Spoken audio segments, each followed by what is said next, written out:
Hello, welcome to Eduvisor. Today we are going to discuss some multiple choice questions of chapter number 9 of class 12th, that is strategies for enhancement in food production, and this is the part 2 video of this chapter. Question number 6 तक हमने कर लिया है. Question number 7, several South Indian states raise 2-3 crops of rice annually.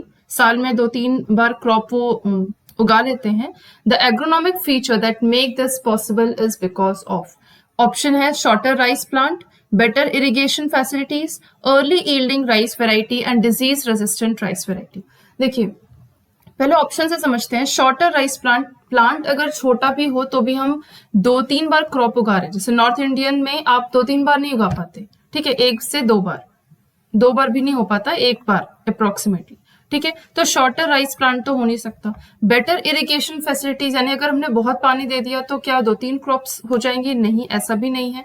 Conditions भी उसके according होना चाहिए, disease resistant भी होना चाहिए और बहुत जल्दी ग्रो भी करना चाहिए, तो ये भी नहीं है, ठीक है. डिजीज रेजिस्टेंट राइस वेराइटी, सिर्फ डिजीज रेजिस्टेंट के वजह से वो 2-3 क्रॉप एक बार में हो रहा है, एक साल में हो रहा है, ऐसा भी नहीं है, ठीक है. अर्ली यील्डिंग राइस वेराइटी, यानी कि बहुत तेजी से वो ग्रो कर रहा है. वो जो राइस है वो एक साल में 2-3 बार अगर उग जा रहा है, यानी कि बहुत तेजी से ग्रो कर पा रहा है. दैट इज क्वेश्चन नंबर 7 का सी. अब देखिए आपको पता है कि साउथ इंडियन में बेसिकली अगर मैं एक एग्जाम्पल लूँ, दैट इज तमिलनाडु. तो तमिलनाडु में एक थांजावुर डिस्ट्रिक्ट है, थांजावुर डेल्टा है, थांजावुर, ठीक है, थांजावुर डेल्टा है.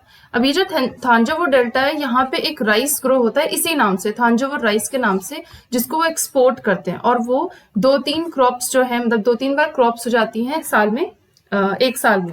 तो एक्चुअली क्या होता है, यहाँ पे बहुत ही प्रिसीजन फार्मिंग टेक्निक होता है, यानी कि वो डायरेक्ट सोइंग करते हैं. जैसे हमारे में क्या होता है, हम राइस प्लांट जब भी ग्रो कराने की कोशिश करते हैं तो हम पहले उसकी एक नर्सरी बनाते हैं एंड देन उस नर्सरी में से एक प्लांट को हम लोग जो है डिफरेंट डिस्टेंस पे, यानी कि जैसे मान लीजिए आपने पहले क्या किया, राइस ग्रो कराया, यहाँ पे नर्सरी में एक ही साथ खूब सारी राइस के प्लांट ग्रो कर गए, छोटे, ठीक है.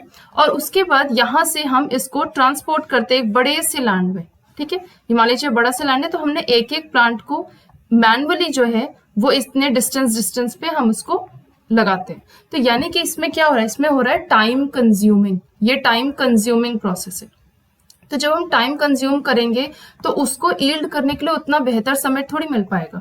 तो साउथ इंडिया में क्या होता है कि वहां की जो राइस की यील्डिंग होती है बहुत जल्दी ग्रो करती है, फेवरेबल कंडीशन भी इसके साथ साथ मिल रहा होता है, ठीक है. और वो डायरेक्ट सो करते हैं, डायरेक्ट सोइंग होती है वहां पे पहले नर्सरी नहीं बनाई जाती, ठीक है. तो इस तरीके से वहां पे 2-3 बार क्रॉप्स हो जाते हैं राइस के. तो क्वेश्चन नंबर 7 का C is the correct answer.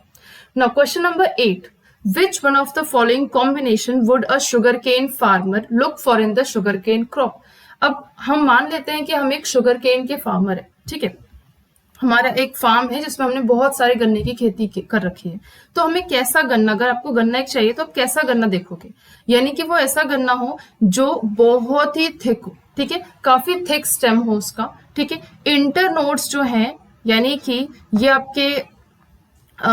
आपके नोड्स हैं, ये आपका एक नोड है, ये आपका दूसरा नोड है. इन 2 नोड के बीच के स्पेस को हम क्या कहते हैं, इंटरनोड. ये बात आपको पता है. अब ये जो इंटरनोड हो वो इंटरनोड बड़ा होना चाहिए, इंटरनोड लॉन्ग होना चाहिए, शॉर्टर नहीं होना चाहिए. उसके साथ साथ इस गन्ने में शुगर का जो कंटेंट है वो भी हाई. अगर शुगर का कंटेंट हाई रहेगा तो उस शुगर केन की क्वालिटी अच्छी मानी जाती है. और उसके साथ साथ डिजीज रेजिस्टेंट भी होना चाहिए. डिजीज रेजिस्टेंट किसके लिए, बहुत सारे डिजीजेस होते हैं. जैसे फॉर एग्जांपल एक हम वायरल डिजीज का नाम लेके चलते हैं जिसके बारे में हमने कल ही पढ़ा था, red rot of sugarcane, red rot of sugarcane. और red rot of sugarcane किसके वजह से होता है, ये होता है कोलेटोट्राइकम फेल्सेटम, ठीक है, कोलेटोट्राइकम फेल्सेटम. तो यहाँ पे क्या है, देखिए थिक स्टेम होना चाहिए, लॉन्ग इंटरनोड्स होना चाहिए, हाई शुगर कंटेंट होना चाहिए और डिजीज रेजिस्टेंट होना चाहिए. तो 8 का ए जो है वो करेक्ट आंसर है.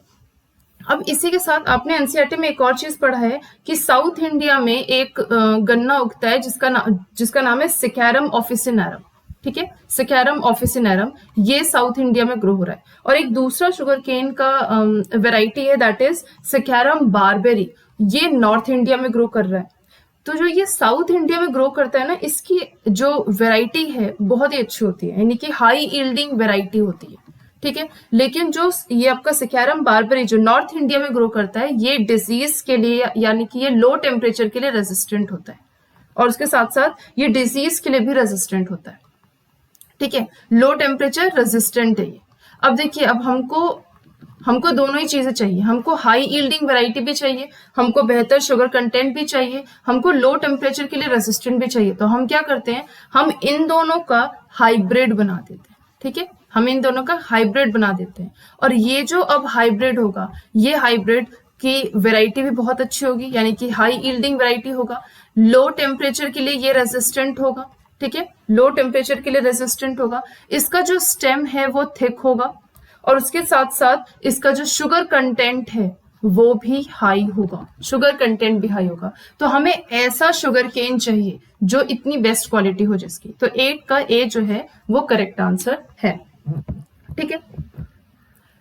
नेक्स्ट क्वेश्चन है, fungicides and antibiotics are chemicals that. देखिए, एंटीबायोटिक तो आपको पता है जो बैक्टीरिया को किल करता है। आजकल डॉक्टर्स जो है वो नॉर्मल दवाई के साथ एंटीबायोटिक भी जरूर देते हैं, ठीक है। तो ये क्या करता है, ये बैक्टीरिया को किल कर देता है। तो फंजीसाइड क्या है, ये फंगस को, ये फंजाई को किल कर देता है। तो यहाँ पे आपका लिखा हुआ है B, it kill pathogenic fungi and bacteria respectively. तो बी जो है वो करेक्ट आंसर हो जाएगा। Question number 10, use of certain chemicals and radiation to change the base sequence of the genes of crop plant is termed as। देखिए, जब भी हम केमिकल्स या फिर रेडिएशन के वजह से बेस सीक्वेंस को चेंज कर रहे हैं, ठीक है, बेस सीक्वेंस, जीन्स के बेस सीक्वेंस को चेंज कर रहे हैं, तो वो म्यूटेशन कहलाता है।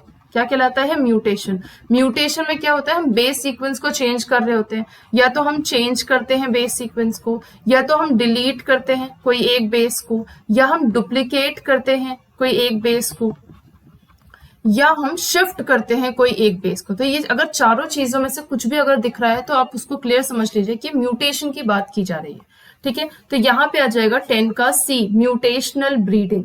अब ये म्यूटेशनल ब्रीडिंग आप जब प्लांट ब्रीडिंग पढ़ोगे इस चैप्टर में, एक टॉपिक है plant breeding, methods of plant breeding, उसमें एक म्यूटेशनल ब्रीडिंग है। तो म्यूटेशनल ब्रीडिंग में उसमें दिखाया गया, एनसीईआरटी में दिया गया है कि मूंग बीन बनाया गया है म्यूटेशनल ब्रीडिंग से, ठीक है। तो ये जो मूंग बीन है ना, वो बहुत ही जल्दी येलो मोज़ैक वायरस के लिए, येलो मोज़ैक वायरस और पाउडरी मिल्ड्यू, इन दोनों से बहुत जल्दी इफेक्ट हो जाता था, ठीक है, और मूंग बीन खराब हो जाता था।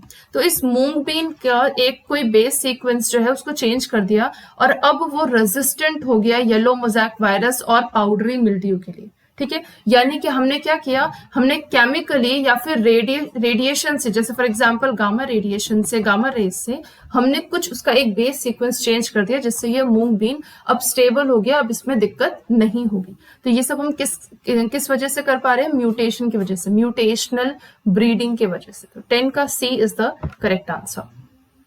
Now question number 11, the scientific process by which crop plants are enriched with certain desirable nutrients is called।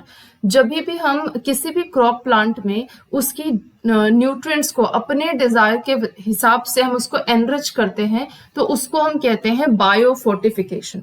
तो बायोफोर्टिफिकेशन का मतलब क्या होता है, बायोफोर्टिफिकेशन का मतलब होता है जिसमें हम फूड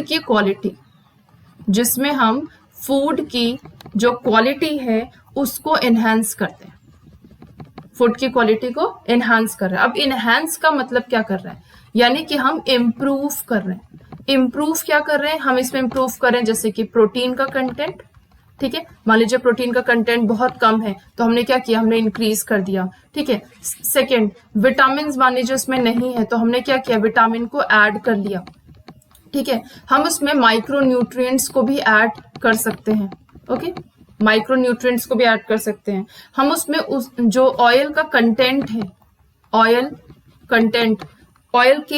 ऑयल जैसा भी है उसकी क्वालिटी को एनहांस कर सकते हैं, ठीक है, क्या कर सकते हैं, उसकी क्वालिटी को इन्हांस कर सकते हैं। तो ये सारी चीजें हम इम्प्रूव कर रहे हैं। जैसे फॉर एग्जांपल आप बायोफोर्टिफिकेशन में देखोगे, जो IARI में होता है, जैसे कि इंडियन एग्रीकल्चर रिसर्च इंस्टीट्यूट जो न्यू दिल्ली में है, उन्होंने बहुत सारी चीजें की है, जैसे कि कैरेट, स्पिनच। आपको पता है कि जो कैरेट है या जो स्पिनच है वो विटामिन ए उसमें होता ही है ऑलरेडी, लेकिन उसमें विटामिन ए, ये जो कैरेट है उसमें विटामिन ए प्रेजेंट है, यानी विटामिन ए प्रेजेंट है, लेकिन विटामिन ए जो है उसको और ज्यादा इनहैंस कर दिया, यानी कि अब आप कैरेट खाएंगे तो आपको बहुत ज्यादा विटामिन ए मिल जाएगा। ठीक है, तो ये इनहैंस कैसे किया गया है, ये इनहैंस किया गया है बायोफोर्टिफिकेशन के थ्रू।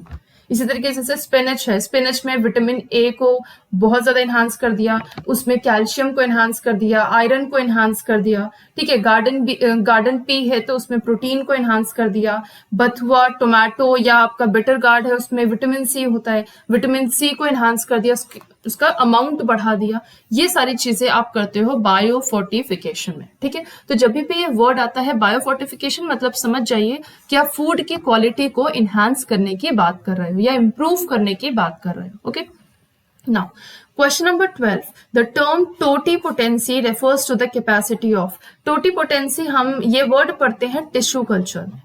ठीक है, किसमें पढ़ते हैं, टिश्यू कल्चर में। अब टिश्यू कल्चर में ये टोटिपोटेंसी का मतलब क्या होता है, इसका मतलब होता है या इसकी कैपेसिटी क्या है, एक सेल से, एक छोटा सा सेल। अब ये हमने एक प्लांट से एक लिविंग टिश्यू कुछ भी ले लिया, ठीक है, जैसे हमने नॉर्मली हमें क्या लेना चाहिए, हमें लेना चाहिए मेरिस्टम। क्यों लेना चाहिए मेरिस्टम, क्योंकि मेरिस्टम जो है वो वायरस फ्री होता है, वायरस फ्री होता है, और उसके साथ साथ मेरिस्टम जो है वो डिवाइडिंग सेल है, बहुत तेजी से डिवाइड करता है, आपको पता है, डिवाइडिंग सेल। ठीक है, एपिकल मेरिस्टम, एक्सिलरी मेरिस्टम, ये जो मेरिस्टम सेल्स होते हैं वो लिविंग टिश्यू होते हैं, और हम उसको अगर यूज करें तो उस एक सेल से आप पूरा का पूरा एक प्लांट रूट सहित, यानी कि उसमें लीफ भी होगा, उसमें स्टेम भी होगा, उसमें रूट भी होगा, सब कुछ, प्लूम्यूल, रेडिकल, सब कुछ आप एक पर्टिकुलर एक सेल से ग्रो करा पा रहे हो। एंड डेफिनेटली ये एक सेल नॉर्मली आप उसको ऐसे नहीं रख सकते, उसको वो एज एक्स प्लांट रहेगा, उसमें आप न्यूट्रिएंट मीडियम डालोगे, उसको आप स्टेरिलाइज करके रखोगे, तो ये सारी चीजें उसमें होती है। टिश्यू कल्चर में हम इसको पढ़ते हैं। फिलहाल इस टर्म का मतलब है, टोटिपोटेंसी टर्म का मतलब है, it refers to the capacity of cell to generate whole plant. एक सेल से पूरा पूरा प्लांट जनरेट हो रहा है। ठीक है, थैंक यू। और भी क्वेश्चन है वो हम लोग नेक्स्ट वीडियो में कंप्लीट करेंगे।